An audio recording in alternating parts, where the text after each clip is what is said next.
नमस्कार, आदाब, सत श्री अकाल, वेलकम, जय जिनेंद्र। मेरा नाम है जयवीर शाह और आपका स्वागत है Mac learn to earn YouTube channel पर। काफी सारे क्वेश्चंस होते हैं अनअकैडमी से रिलेटेड, मगर ये जनरल क्वेश्चंस होते हैं कि कोई सोशल मीडिया बैकग्राउंड नहीं है तो क्या मैं सिलेक्ट हो सकता हूं। यह भी क्वेश्चन होता है कि यूट्यूब चैनल नहीं है तो क्या मैं सिलेक्ट हो सकता हूं। यह भी क्वेश्चन होता है कि कोई टेलीग्राम, फेसबुक, इंस्टाग्राम उस पर ज़्यादा फॉलोवर्स नहीं है तो क्या मैं सिलेक्ट हो सकता हूं। और ये भी देखा गया है अभी रिसेंटली कि बहुत सारे गूगल फॉर्म रिजेक्ट हो रहे हैं। तो क्या कोई स्टोरी ऐसी है कि जो रिजेक्ट होने के बाद भी सिलेक्ट हुई हो, यानी जिनका एक बार गूगल फॉर्म रिजेक्ट हो चुका हो फिर वो सिलेक्ट हुए हो, ऐसी कोई स्टोरी है?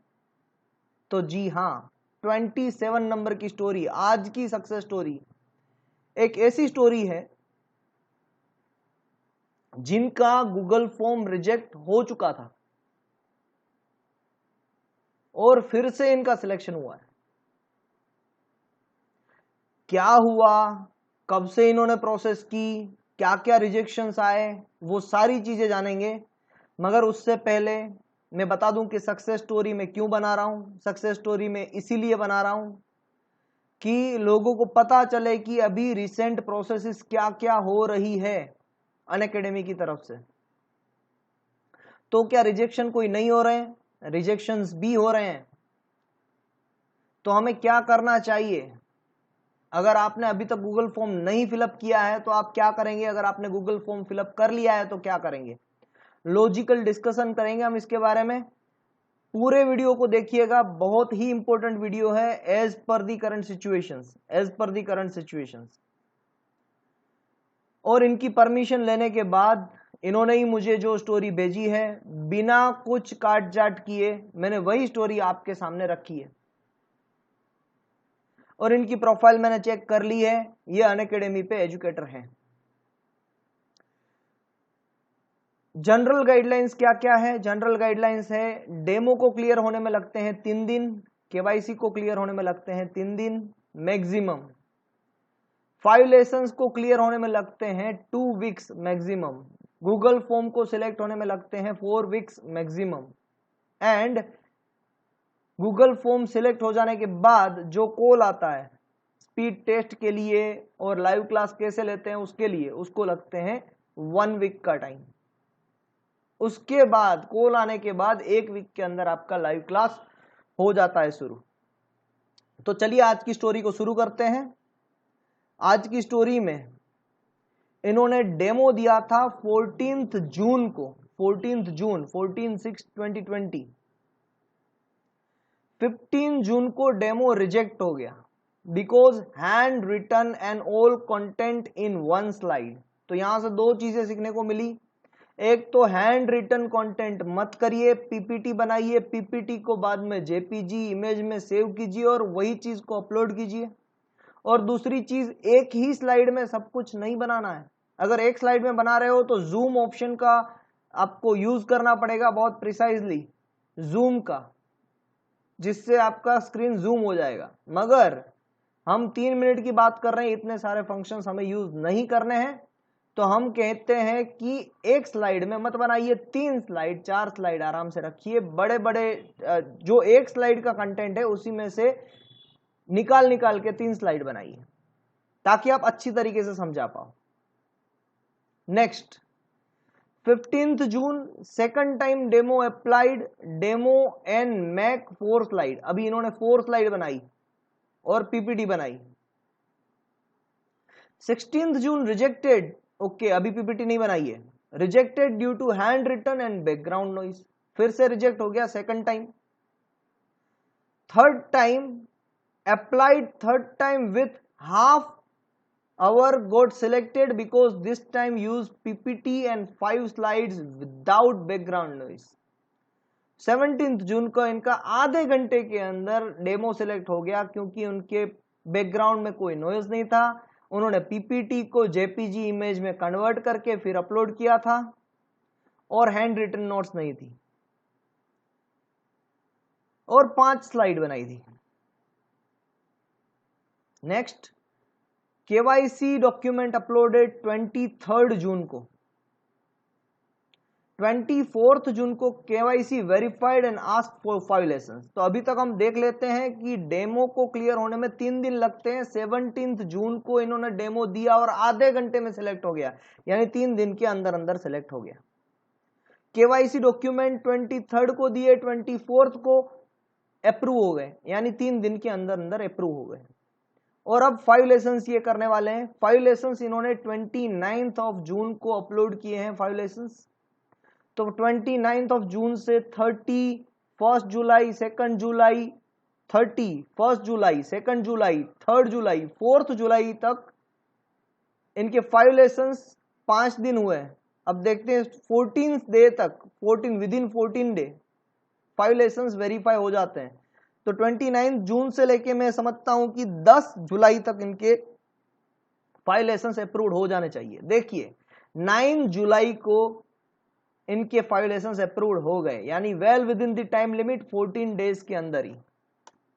नेक्स्ट 9 जुलाई को ही इन्होंने गूगल फॉर्म फिल कर दिया, 9 जुलाई को। अब जुलाई मंथ स्टार्ट हो गया है। जुलाई मंथ यानी रिजेक्शन का मंथ में बोलूंगा अनअकैडमी पे, बहुत सारे रिजेक्शंस जुलाई मंथ, और अभी अगस्त भी चल रहा है, उसके अंदर अंदर बहुत सारे रिजेक्शंस, बहुत सारी स्टोरीज ऐसी आ रही है। अब गूगल फॉर्म इन्होंने 9 जुलाई को फिल कर दिया है। बने रहिएगा वीडियो के साथ, मैं आपको लॉजिकली बताऊंगा कि आपको क्या करना है। अगर आपका गूगल फॉर्म रिजेक्ट हो जाता है तो क्या करना है, वो तो ये स्टोरी से पता चलेगा। और अगर अभी तक आपने गूगल फॉर्म नहीं फिलअप किया है तो आपको क्या करना है। 9 जुलाई को इन्होंने गूगल फॉर्म डाला था, 18 जुलाई को गूगल फॉर्म रिजेक्ट हो गया विदाउट एनी एक्सप्लेनेशन और रीजन। कोई भी एक्सप्लेनेशन नहीं, कोई भी रीजन नहीं, और गूगल फॉर्म रिजेक्ट हो गया। 20 जुलाई को इन्होंने पूछा, ask for reason behind selection, behind rejection, but they ask me to give some time. इन्होंने पूछा वापस कि क्यों। देखिए काफी लोगों के यहां पर गूगल फॉर्म रिजेक्ट हो रहे हैं, बट उनसे भी रिक्वेस्ट है कि आप उनसे पूछिए कि क्यों हो रहा है रिजेक्शन। इन्होंने भी पूछा और उन्होंने कहा कि थोड़ा सा टाइम दे दीजिए हमें। 24 जुलाई आई अगेन आस्क्ड, उन्होंने वापस पूछा 24 जुलाई को, यानी पूछने में भी एक ही बार पूछ लिया, ऐसा नहीं है, बार बार पूछते रहो, जब तक आंसर सेटिस्फाइड ना आ जाए तब तक पूछते रहो। 27th July, they directly called me and after some conversation gave me contract of 60 classes in August starting from 5th August। सुनिए ये बात, इनको 27 जुलाई को कॉल आ गया। इन्होंने 2 बार पूछा कि क्यों रिजेक्ट किया मुझे, मगर इनको 27 जुलाई को कॉल आ गया और 60 क्लासेस का कॉन्ट्रैक्ट मिला इनको अगस्त महीने के अंदर ही, अगस्त महीने के अंदर ही कंप्लीट करना है, और 60 classes. But I did not have wifi connection, I asked for 3 days so that they can check my speed test. अब इनके पास वाईफाई कनेक्शन नहीं था तो इन्होंने 3 दिन और मांग लिए। Then they send me a link for T shirt size and ask me to fill it quickly so that they T shirt reach me very soon. उनके पास टी शर्ट जल्दी आ जाए इसीलिए उनको टी शर्ट का फॉर्म दे दिया गया और उनको कहा गया कि जल्दी से जल्दी इसको फिलअप कीजिए ताकि हम आपको टी शर्ट डिस्पैच कर पाए जल्दी से जल्दी। And after that I got new update in my educator app for bank detail. अब इनको बैंक डिटेल डालने की बात आ गई एजुकेटर ऐप में और उन्होंने बैंक डिटेल फिलअप कर दी ताकि कॉन्ट्रैक्ट का जो अमाउंट है आफ्टर फिनिश ऑफ कॉन्ट्रैक्ट वो उनके अकाउंट में मिल पाए। 31st July, technical team called me and checked speed of network and gave me a demo how to start and take live classes। 31 जुलाई को अभी इनको कॉल आ गया था, अब ये नहीं बताया था बीच में, इसीलिए इन्होंने वापस बता दिया कि 31 को इनको कॉल आ गया कि भाई चलिए आपको आपकी इंटरनेट स्पीड चेक कर लेते हैं और डेमो स्टार्ट कैसे लाइव क्लास लेने उसके बारे में बता देते हैं। So this is my story and I will take class of reasoning for banking from August 5। अब ये बैंकिंग के क्लास लेने वाले हैं। कौन सी कैटेगरी है? बैंकिंग की कैटेगरी है जिसमें गूगल फॉर्म रिजेक्ट होने के बाद भी इनको कॉन्ट्रैक्ट मिला है और अगस्त 5 से ये क्लास लेने वाले हैं। इनका जो कोड है वो है Sakir 10 is my referral code. If anyone wants to subscribe, they can use it for 10% discount. इनकी कोई YouTube चैनल नहीं है, इनकी कोई टेलीग्राम चैनल नहीं है, इनकी कोई और शाखा उपलब्ध नहीं है, ये सिर्फ अनअकैडमी पे है और सिलेक्ट हो चुके हैं क्योंकि इन्होंने पूछा है। गूगल फॉर्म रिजेक्ट होने के बाद एक बार नहीं पूछा, 2 बार 3 बार पूछा कि क्यों रिजेक्ट किया। जब इन्होंने पूछा तो अनअकैडमी वालों को लगा कि उनसे गलती हुई होगी, कोई तो क्राइटेरिया नहीं बन रहा है कि इनको रिजेक्ट कर दें, इसलिए इनको सिलेक्ट किया। कौन सी कैटेगरी है? बैंकिंग की कैटेगरी है जिसमें ये पढ़ाना चाहते हैं, रीजनिंग फॉर बैंकिंग। और कहाँ कब से पढ़ा रहे हैं? 5 अगस्त से। कितने क्लासेस का इनको कॉन्ट्रैक्ट मिला है? 60 क्लासेस का कॉन्ट्रैक्ट मिला है। अब जानते हैं इसके बारे में, इनके बारे में थोड़ी सी डिटेल और कि इनका नाम क्या है। इनका नाम है मिस्टर, उन्होंने ये MD लिख दिया था, मैंने नहीं किया है, मगर मिस्टर साकिर हुसैन, जो उनका जीमेल आता है वही मैं डायरेक्टली यहां पर कॉपी पेस्ट करता हूं, नथिंग एल्स, और ये स्टोरी मेरे वर्ड से बोलता हूं। B Tech in computer science, ex faculty of IGNOU, IBS, BSc academy, free monetary coaching under government of Bihar, free minority coaching, sorry monetary नहीं, minority coaching under government of Bihar, बहुत अच्छा काम कर रहे हैं। Faculty of computer and reasoning. Congratulation first of all Sakir Hussain ji कि आपने ये स्टोरी यहां पर दी जिससे बहुत सारे लोगों को एक ऐसी संभावनाएं मिलती है कि अनअकैडमी की तरफ से सिलेक्शन भी हो सकते हैं, रिजेक्शन के बाद भी हो सकते हैं अगर उन्होंने एक्सप्लेनेशन नहीं दिया है कि क्यों सिलेक्शन नहीं हुआ है आपका। तो आपकी ये स्टोरी बहुत बूस्ट करेगी, काफी लोगों को बूस्ट करेगी, थोड़ा सा मोटिवेट होने के लिए, थोड़ा सा इंस्पायर होने के लिए कि रिजेक्ट हो गए तो हम पूछ सकते हैं क्वेश्चन, और एक ही बार क्वेश्चन नहीं पूछना है, थोड़ी बार ज्यादा क्वेश्चन पूछने हैं।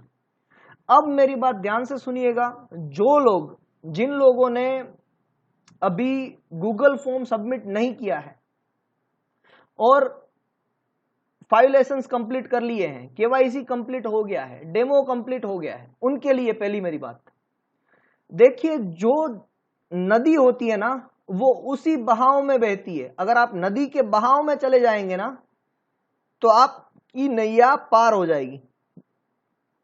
इसका सीधा सीधा मतलब है never take a ride against the direction of river. नदी या तालाब की बहाव की दिशा में चले जाइए, पवन की दिशा में चले जाइए, पवन की विरुद्ध दिशा में जाने की, अगेंस्ट जाने की कोशिश मत करिए, रेजिस्टेंस लगेगा। अगर आपने गूगल फॉर्म फिलअप नहीं किया है, थोड़ा सा होल्ड कर लीजिए, थोड़ा सा होल्ड कर लीजिए, अभी 1 महीना, 1.5 महीना, 2 महीना होल्ड कर लीजिए। इससे बेनिफिट क्या होगा, लॉजिक मैं आपको बताता हूं। अभी देखिए कि जैसे जैसे इंस्टीट्यूशंस ऑनलाइन क्लासेस के लिए सभी फैकल्टी को फोर्स कर रही है, सुबह सुबह सभी के ऑनलाइन क्लासेस रहते हैं, उसके बाद में जैसे ही फुल फ्लेज गाड़ी बननी चालू हो जाएगी, सभी रूटीन में वर्क चालू हो जाएंगे, तो क्या होगा कि काफी फैकल्टी मेंबर्स जो अभी अनअकैडमी पे जुड़े हैं, वो फैकल्टी मेंबर्स को निकलना पड़ेगा अपने क्लासेस लेने के लिए, अपने इंस्टीट्यूशंस में क्लासेस लेने के लिए, या क्लासेस जो पढ़ाते हैं वो कोचिंग सेंटर में क्लासेस लेने के लिए, तो वो भी बर्डन उन पे लगेगा और फिर वो अनअकैडमी पे इतना ज्यादा कंटेंट प्रोवाइड नहीं कर पाएंगे, इतने ज्यादा मात्रा में लोग नहीं रह पाएंगे। तब आप अप्लाई कीजिएगा अगर आप कोई कोचिंग संस्था से जुड़े हुए नहीं है तो। अगर आप जुड़े हुए हैं तो मैं तो कहूंगा कि अभी भी अप्लाई कर दीजिए, आपके पास एक अच्छा खासा एक्सपीरियंस है। कितना एक्सपीरियंस चाहिए तो ये कैटेगरी के हिसाब से अलग अलग रहता है। 3 बरस का अगर भी एक्सपीरियंस है तो बहुत अच्छी बात कहेंगे हम इसको, आपको अप्लाई कर देना चाहिए, क्योंकि कोविड-19 की जो सिचुएशन है उसको मुझे लगता है ठीक होने में तकरीबन 6 महीने तक का टाइम अभी और लग जाएगा, और 6 महीने तक का टाइम लग गया तो 6 महीने के बाद आप रीअप्लाई भी कर सकते हैं अगर अभी आपने अप्लाई कर दिया और रिजेक्शन हो गया तो ये 2 कैटेगरी होगी क्लियर। एक कैटेगरी जिनको अभी कोई कोचिंग के साथ जुड़े हुए नहीं है, जैसे कि हाउसवाइफ्स हैं, बहुत सारी हाउसवाइफ है कि जो पढ़े लिखे हैं और यहाँ पर पढ़ाना चाहते हैं, तो वो लोग 1.5 महीने के बाद ज्वाइन करें, क्या फर्क पड़ता है। तब तक के लिए आप प्रिपेयर कर लीजिए, अपनी यूट्यूब चैनल पे ग्रिप बना लीजिए, ये भी तो कर सकते हैं। तो अभी जो रेजिस्टेंस मिल रहा है अनअकैडमी से रिजेक्शन का, तो उसमें आप अपना एप्लीकेशन क्यों डालना चाहते हैं, मत डालिए। अगर आप कोई भी इंस्टीट्यूशन से जुड़े हुए नहीं है, अगर आप कुछ और काम नहीं कर रहे हैं, तो 1 महीना 1.5 महीने के लिए होल्ड ले लीजिए। अगर आप काम कर रहे हैं तो फिर डाल दीजिए एप्लीकेशन। 6 महीने के बाद या तो आप कोचिंग सेंटर में अच्छा काम कर लेंगे, या फिर आप रीअप्लाई कर सकते हैं अनअकैडमी पे। अभी आपकी एप्लीकेशन सिलेक्ट भी हो सकती है, रिजेक्ट भी हो सकती है। ओके, दूसरी बात, अब जिन्होंने गूगल फॉर्म डाल दिया है वो उनके लिए तो ये स्टोरी सबसे बेस्ट है। उनको समझना यही है, अगर आपका गूगल फॉर्म रिजेक्ट हो जाता है तो आप रिजेक्शन के बारे में जितना मेरे साथ बात करेंगे या दूसरे किसी के साथ बात करेंगे, उससे बेटर है कि आप डायरेक्टली अनअकैडमी से बात करें कि भाई मेरा रिजेक्शन हुआ क्यों। काफी जगह पर मुझे ऐसे मैसेज मिले कि after having 5 years of experience, after having 3 years of experience, वो रिजेक्ट कर रहे हैं due to lack of experience, ऐसा भी मानने में आया है। तो आप अपनी स्टोरी बताइए, सभी को बताइए, मैं ना नहीं बोल रहा हूं। इससे पता चलेगा कि कौन सी कैटेगरी में रिजेक्शन हो रहा है, कौन सी कैटेगरी फुल हो रही है अनअकैडमी पे। ये भी एक लॉजिकल रीजन बनता है, अनअकैडमी पे कौन सी कैटेगरी में एक्सपीरियंस होने के बावजूद भी आपको रिजेक्ट किया जा सकता है। ओके, तो फ्रेंड्स इसमें कोई बड़ी बात नहीं है कि रिजेक्शन होना सिलेक्शन होना। रिजेक्शन होने का मतलब ये नहीं है कि आपको कुछ नहीं आता है, और सिलेक्शन होने का मतलब ये भी नहीं है कि आपको सब कुछ आता है। ये दोनों चीजें हम पे डिपेंड करती हैं, हम उसको किस तरीके से लेते हैं। 6 महीने के बाद आप डायरेक्टली अप्लाई कर सकते हैं गूगल फॉर्म के लिए, और करना भी चाहिए। अभी अप्लाई कर दीजिए, अगर रिजेक्ट हो गए तो यूट्यूब की चैनल ग्रो कर लीजिए और बाद में अनअकैडमी पे ज्वाइन हो जाइए। अब दूसरी बात आती है कॉन्ट्रैक्ट के बारे में, कि कॉन्ट्रैक्ट मिलता है तो कितने रुपए का मिलता है, सर आप क्यों नहीं बताते हो। कॉन्ट्रैक्ट के अंदर एक नॉर्म्स है, वो आपको सेक्शन वाइज भी मैं बता सकता हूं, मगर अगर हमने बता दिया तो अनअकैडमी पे बाद में पेमेंट मिलती है, पहले पेमेंट नहीं मिलती है। कॉन्ट्रैक्ट खत्म होने के बाद पेमेंट मिलती है, वो भी नेक्स्ट मंथ में। तो अगर मैंने अभी बता दिया, ये प्रूफ कहीं से भी अनअकैडमी के पास आ गया, तो फिर हमें कॉन्ट्रैक्ट की जो अमाउंट है वो नहीं मिलेगी। ये डिस्क्लोज करना, it's pure confidential matter, it's pure confidential matter. आप ऐसा समझिए कि ये पर्सन टू पर्सन वेरी करता है, इसी वजह से। तो आपको कुछ और अमाउंट मिल सकता है, मुझे कुछ और अमाउंट मिल सकता है। It is depends upon person to person, यहां पर कोई एक स्ट्रक्चर्ड फिक्स नहीं है। ओके, और थर्ड थिंग, जितने भी लोग बाकी की यूट्यूब चैनल देख रहे हैं, वो भी बंदे जो बता रहे हैं ना, जो भी सर बता रहे हैं, वो एकदम सही चीज बता रहे हैं, जो उन पे बीती है वही चीज वो बता रहे हैं। तो प्लीज प्लीज प्लीज उनकी कमेंट को, हर एक यूट्यूबर, मैंने आपको पहले भी कहा था, जब 15 तारीख का 15 जून से वन टाइम बोनस बंद हो रहा था, तब भी एक यूट्यूबर ने वीडियो बनाए थे। मैं उन सर का भी बहुत अच्छा खासा वीडियो देखता हूं मैं। अभी भी एक सर ने एक वीडियो बनाया है जो बहुत ही अनअकैडमी पे चल रहा है, कि अनअकैडमी ने किस तरीके से उनके साथ क्या किया और उसके बाद में क्या रिस्पॉन्स आए, वो भी आप देखिए। हर एक चीज को ध्यान में रखना जरूरी है। मैं ऐसा नहीं कह रहा हूं कि उनको मत फॉलो कीजिए, उनको फॉलो कीजिए। हर एक बंदा जो आपको इंफॉर्मेशन दे रहा है उनको फॉलो कीजिए, क्योंकि तभी तो आपके पास परफेक्ट एक स्ट्रेटजी बन पाएगी।